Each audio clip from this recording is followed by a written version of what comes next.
the day after Thanksgiving. It's Friday, November 25th, 2022. I'm sitting here thinking through,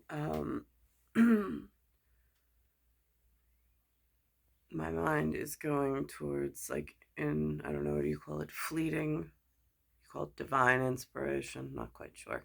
But, um, I'm thinking of microgravity and how I want to preface it in what context, because in actuality, my area of study was anatomy, physiology. Um, I didn't get too involved in kinesthetics and in body mechanics, although on from self-reflective field study with certain deteriorations that I've been going through, and then trying to ascertain what the cause could possibly be. Um, so I'm thinking upon this changes in microgravity and how does one postulate it, and then how does one prove it at my level of nothingness for which I've reached. Um, so I was looking for areas of where somebody has already proven it and manipulated it, gravity that is, within the field. And when I was at Ivy for physical therapy the other day, um, I noticed they have this contraption that looks what I would describe as a treadmill, um, but it's got this like blanket that goes around it, and on the blanket it says anti-gravity. And I was like, no, that's interesting. I wonder, like, I mean, theoretically, I mean, conceptually, I get what anti-gravity is. I think man in a moon capsule bouncing around, there's nothing holding him down. He's weightless, hence, and like the beginning concept of theoretical thought on anti-gravity. But so I'm thinking to myself, um, this is an interesting thought pattern to what this contraption might mean, labeled as such. So I asked Adam, the man in the physical therapy, the doctor, I guess he's the doctor. I don't really know if that's his official title, but whichever. So the man that's inside the physical therapy office at the computer, and the one with the instructions. And so he says to me, um, that it is that it's a machine actually that you get into, and then it does manipulate the gravity. So this way, when you're starting, like a runner who's starting to run back, they can change it so you're not at 100% of your body weight. It actually, his words exact is that it creates some form of a vacuum, and it manipulates the gravity to, like, say 70%, so it alleviates off the joints. And I was like, that is fantastic. I was like, wow, I did not know that they had such a machine readily available in this type of setting. So today, while I'm here for hours with nothing to do and nowhere to go and not even able to run because I've got some kind of rhino virus going on, trying not to have it go into my chest. I'm just sitting here waiting for the time to pass, and I'm thinking of this whatever. And I'm thinking of I'm thinking of how, since it's already been proven in the field and humans have already manipulated gravity, there are sections of the population that know it exists and it can be done in the field. So it's standing deductive reasoning. It's not a mental disease to think that one's gravity might be affected with. So I'm thinking of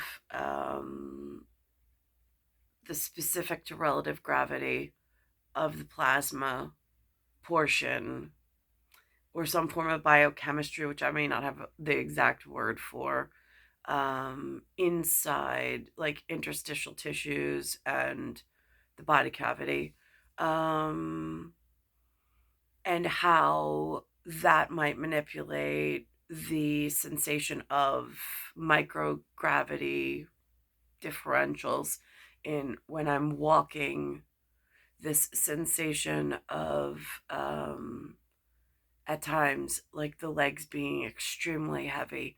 I know it has something to do, I mean, I would, there's a portion of it that has something to do with the stimulation of the neurons in the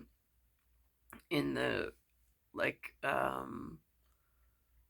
guess cephalic region, or inside between, like, but again, the way that I think of neuroscience, which there's some outside activity that divinely inspires or has some fleeting connection.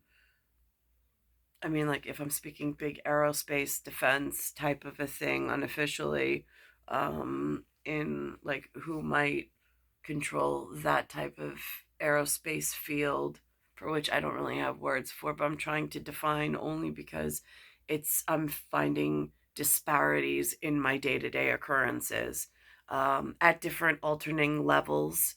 But then that goes into real concerns with, for me, um,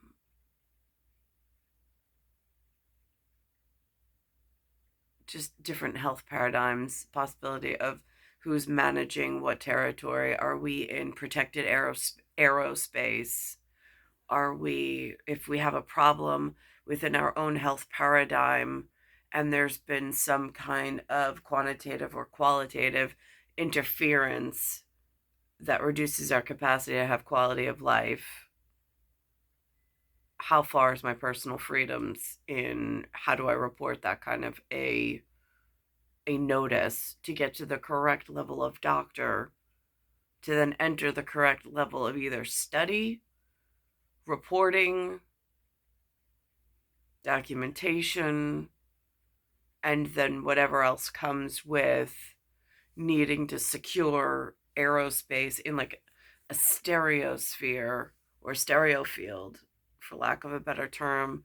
Um, I once wrote a paper or wrote something on my personal file about using the word omnisphere and mini omnisphere, and then I drew the field of science that I was referencing. And again, if that is like the perfect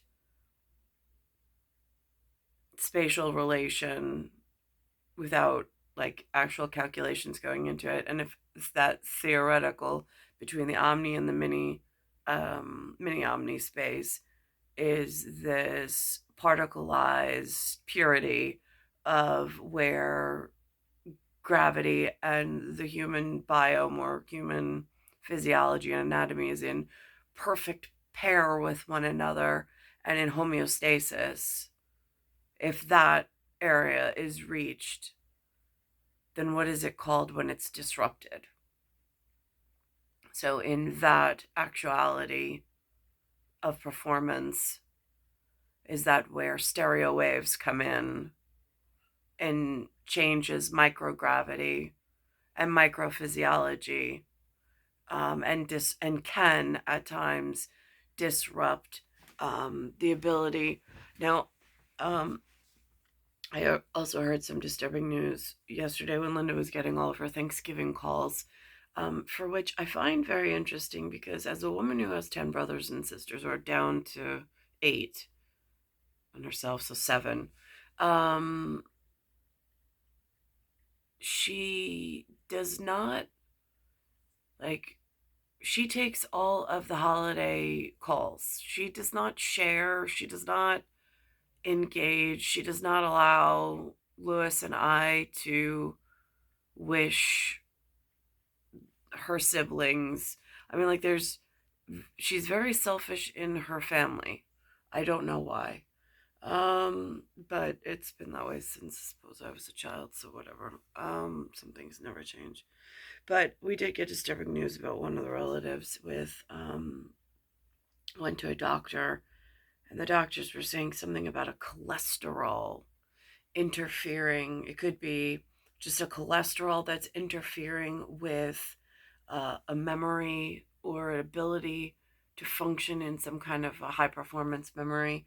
Um, she's not the first. She's not the only one. I'm finding that Linda and Lou are having these. I'm noticing and documenting my own whatever, but there's this. I'm very hyper vigilant on it. There's also this um, lack in vocabulary recall when telling a story that I'm noticing. But again, it's not in the health shift of whatever's going on in the atmosphere around me, whether it be aerosol, whether it be waterborne, whether it be respiratory, in breathing, in different whatever, in things that are burned in the combustible engine, things that are being burned in factories that the wind blows, and now, I mean, and the particles that just arrive on the windowsill. I mean, it's a metro city, but it is not a metro. It does not feel like a metro that is being thoroughly inspected and held to the highest standard of like management actually cares about the people in the city and what they're breathing in. And I mean, again, as impact studies go and research facilities, I don't even know how that level of management works. I've heard that they collect all sorts of data. I don't know who they are in that pronoun. It's like, again, when they get mad, they're like, take it to the man, right? Yeah, you have a name and a number? Because, I mean, it gets really confusing. And, like, who answers the complaint department and actually takes notes, jots it down, because has some law group that they work for and, like, really wants to impress amongst their friends. So, and again, and I'm not sure if that's between like the Forgotten and then the Millionaires Club and then the Billionaires Club, because like I'm just in the Forgotten at this point. Like I felt like there was some race that happened, some whatever shift before I got here, and it was just like a stampede, and I feel like I just got run over, and totally forgotten about for my age group. Um, Although I see remnants that people have been making fun along the way and making documents, both music, in concert, and on some form of studio work. Linda taped for me. There's this household name of a gentleman named Stanley Tucci. He's searching for Italy. He's become a household name over the last few. He has a way of being that I really appreciate. Um, and he's one of the TV shows that I can actually sit through. Um, and so Linda taped something called The Devil Wears Prada, which I've heard the name before, never seen it. It's not my movie, it's not my scene, it's not my people. It's, I mean, I in the movie, I get the Meryl Streep role. I mean, I understand it. It's how I've lived. It's just how I was raised. And I've worked with people who like to impress and who like compliments and who whatever. Um, I mean, again, I raised four boys, so there's always that giving a compliment, but also making sure that they've earned it, in that paradigm of healthy mentality. But so, um, I get it. And I listened intently to the character portrayal that Stanley Tucci puts forth in this particular movie. I get his role.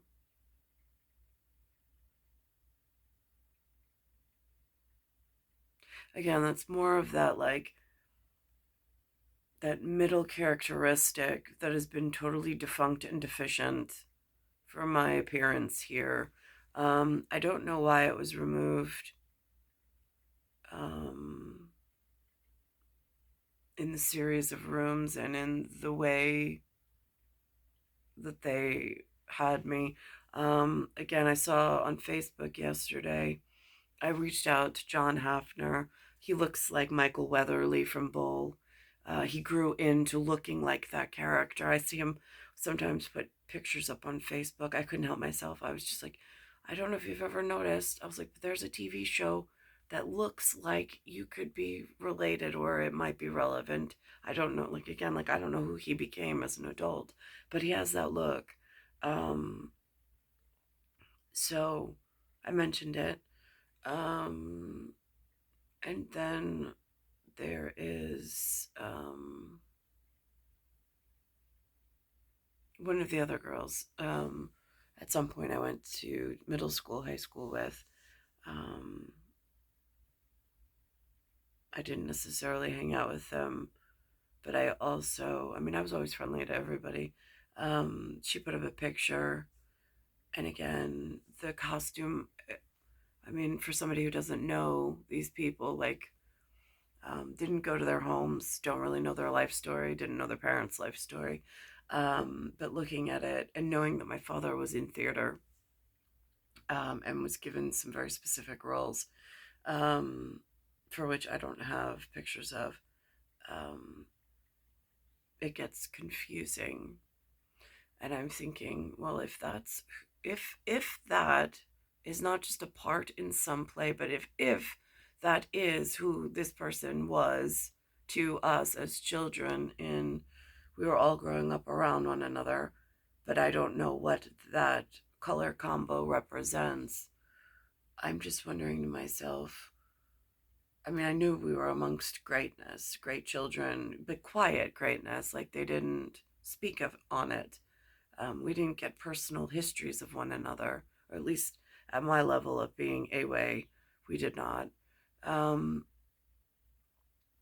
so I find that interesting. And just if one needed help in the field later on in life, having spent time in an area that calls itself like governorship, whatever that means in Democratic and Republican, and then having gone through some turnovers between the red party and the blue party, between the donkey and the elephant, and life progressively and steadily getting worse for my own person. Um, and if there was a guard from the great beyond who was tasked with perhaps minutes, perhaps reporting of a different level for whatever, and knew I was a good kid. I mean, I didn't get into trouble. I never started fights with the girls. I mean, I was always kind and respectful and gracious. Um, but mostly quiet and respectful of people's personal space. Um, that type of relationship seems very important, more so than a Devil Wears Prada type of internship. Of it, it resonates, but on a whole nother level of I'm really uncomfortable. It makes me incredibly uncomfortable. I'm was more comfortable with the athletics department and with um, not being one of the crowd, somewhere above the crowd. I think that's the way that they described it, especially since there was a like portion put in there. Um,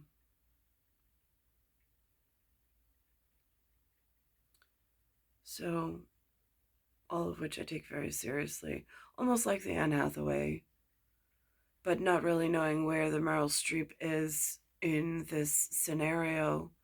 Um,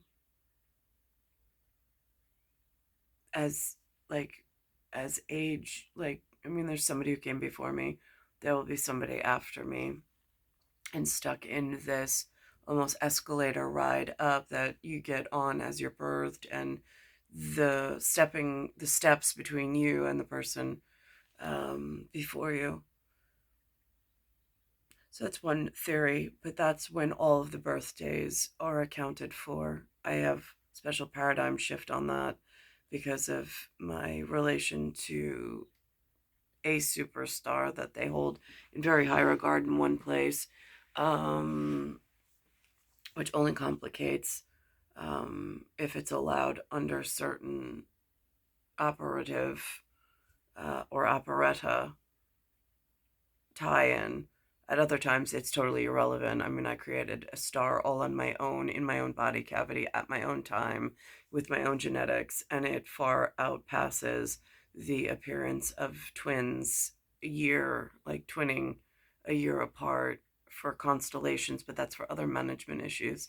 Um, in actuality, like the embodiment of time, of reincarnation, of the passing forward of space and time, and how is it logically possible and easy to translate in multiple languages all at the same time. I hold that level of ease with who I am and how I am and what I was purposed for. How it's being utilized is completely in another manner for which it was intended.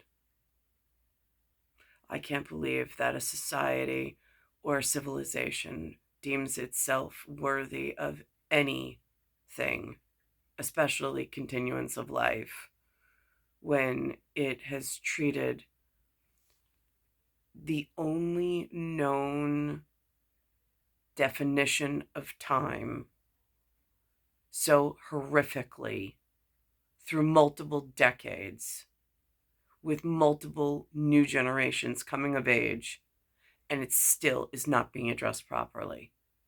And it is so blaringly obvious in the field of just how simple it is to explain, yet it completely goes unannounced and unaddressed. I don't know where civilization thinks it's taking itself, nor society at this point, when it doesn't even have a simple plan of upkeep for the hands of time on which the illusion of their reality is somehow propped up on. It's star 1978, star 8378, Nicole, Cattaruzza. It's Earth, solar system, Milky Way, universe, galaxy is broken. And it's Bayside Station, Bayside, New York, 1361.